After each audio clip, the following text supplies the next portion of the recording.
کہ آپ نے دین کو مکمل نہیں کیا بلکہ دین پہنچانے کا حق ادا کر دیا۔ مگر ناظرین کرام، آج ہم دین میں طرح طرح کی باتیں نکال رہے ہیں۔ ہم نے اپنا جینا بھی مشکل بنا لیا ہے اور اپنا مرنا بھی مشکل بنا لیا ہے۔ شادی بیاہ کی رسمیں دیکھ لیں، اس میں ہندوؤں کی رسمیں ہم بے جا طور پر داخل کر لی ہیں۔ اگر ہم دین کے معاملے میں دین کو ساتھ رکھیں تو نکاح کا بندھن ایسا ہے کہ اس میں کسی قسم کا کوئی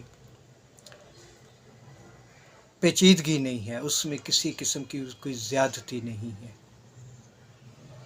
اتنا سادہ نکاح کا عمل ہے، لیکن ہم نے اس کو دنیاوی جو بدعات ہیں داخل کر کے اس کو اتنا مشکل بنا لیا ہے کہ ہمارے لیے شادی کرنا بھی بہت مشکل بن گیا ہے۔ اور فوتگی کا جو ہے اس میں بھی ہم فوتگی سے لے کر جب تک یہ چلتا رہتا ہے کام، دوسرا، تیسرا، چوتھا، 7واں، 10واں، 40واں، یہ سب اعمال ایسے ہیں جو کہ کسی بھی حدیث سے ثابت نہیں ہے، نہ حضور صلی اللہ علیہ وسلم سے ثابت ہے، نہ صحابہ کرام سے ثابت ہے، اور نہ تبع تابعین سے ثابت ہے، نہ اس کے بعد یہ نئی نئی اصطلاحیں جو ہمارے دین میں آ رہی ہیں۔ ناظرین کرام، اس سے ہماری زندگی کٹھن سے کٹھن ہوتی جا رہی ہے۔ آج بدعات عام ہیں، کوئی بھی عمل لے لیں، اگر اس میں ہم زیادتی کر رہے ہیں، دین کا، شریعت کا کوئی بھی عمل اس میں اگر زیادتی کر رہے ہیں تو وہ ہماری پکڑ کا ذریعہ بن جائے گا۔ ہمارا دین آج سے 1450 سال پہلے مکمل ہو چکا ہے۔ ہاں، حضور صلی اللہ علیہ وسلم کے ایک جو عمل ہے اس کے بارے میں یہ ہے کہ آپ صلی اللہ علیہ وسلم نے تراویح کی نماز جو ہے وہ 3 دفعہ جماعت کے ساتھ پڑھائی ہیں، اور وہ بھی عشاء کے ساتھ نہیں۔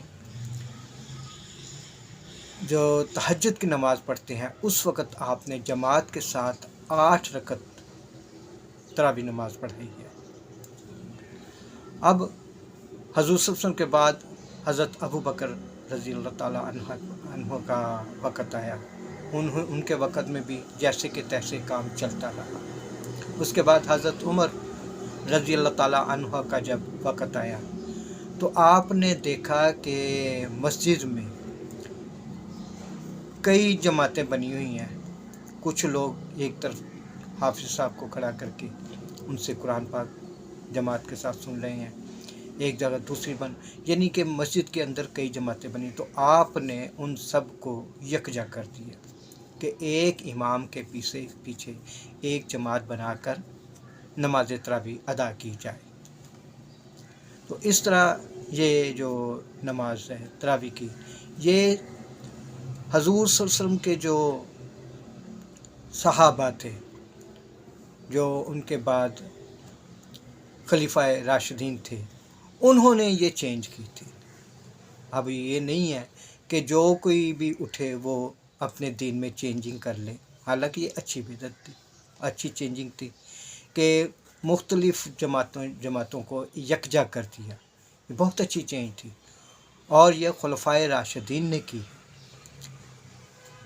آپ کے مقرر کردہ جو خلفاء تھے انہوں نے۔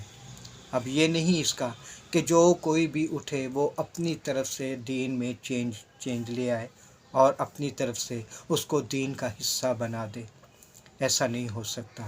ناظرین محترم، دین مکمل ہو چکا، حضور صلی اللہ علیہ وسلم نے مکمل کر دیا تھا، اب اس میں کوئی چینجنگ نہیں ہو سکتی۔ آج ہم اذان دے رہے ہیں، اذان سے پہلے درود السلام پڑھ رہے ہیں، حالانکہ اذان کے جو الفاظ ہیں وہ اللہ اکبر سے شروع ہوتے ہیں اور لا الہ الا اللہ پہ ختم ہوتے ہیں۔ مسجد میں جا کے دیکھ لیں کتنی بدعات ہو رہی ہیں، نماز کے ساتھ ساتھ ہم بدعات کو استعمال کر رہے ہیں، یہ سب پکڑ کا باعث بن جائیں گے۔ ہمارا دین وہی ہے جو حضور صلی اللہ علیہ وسلم نے مکمل کر دیا تھا، اس میں اگر ہم تبدیلی کریں گے تو یہ پکڑ کا باعث بن جائے گا۔ ایک چھوٹی سی مثال دے رہا ہوں کہ ہم مرغی جو ہے یہ اللہ تعالیٰ کی طرف سے حلال جانور ہے، اس کو ذبح کرنے کا طریقہ جو ہے وہ بسم اللہ اللہ اکبر۔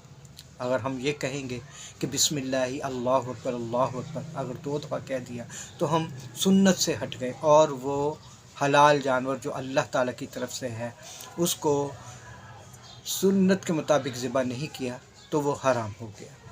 یہ چھوٹی سی مثال ہے۔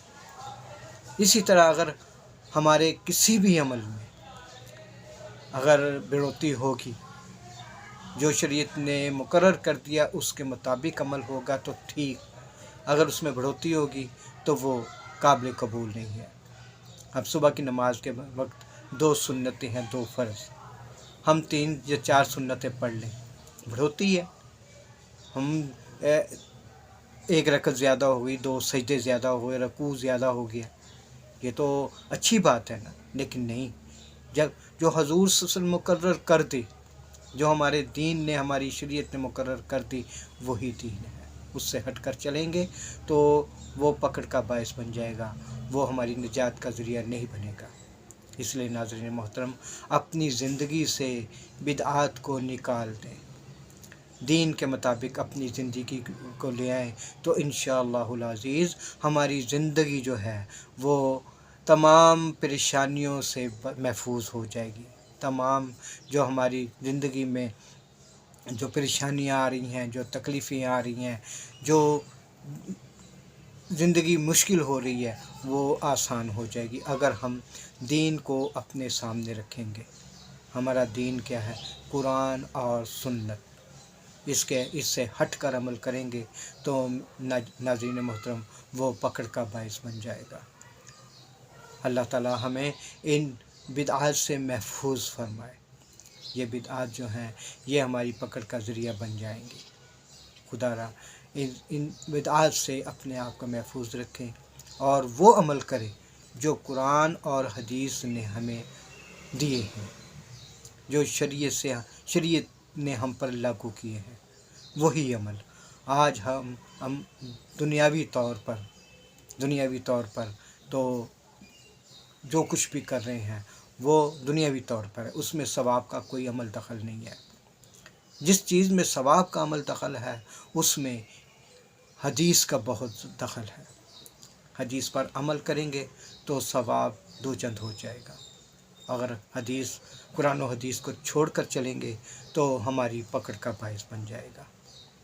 اللہ تعالی ہمیں قرآن و حدیث پر عمل کرنے کی توفیق عطا فرمائے، اور جو کچھ کہا سنا گیا ہے اس پر عمل کرنے کی توفیق عطا فرمائے، شیطان کے فتنے سے محفوظ فرمائے، دجال کے فتنے سے محفوظ فرمائے۔ آپ کے لیے نیک دعاؤں کے ساتھ اجازت چاہتا ہوں۔ والسلام علیکم ورحمۃ اللہ وبرکاتہ۔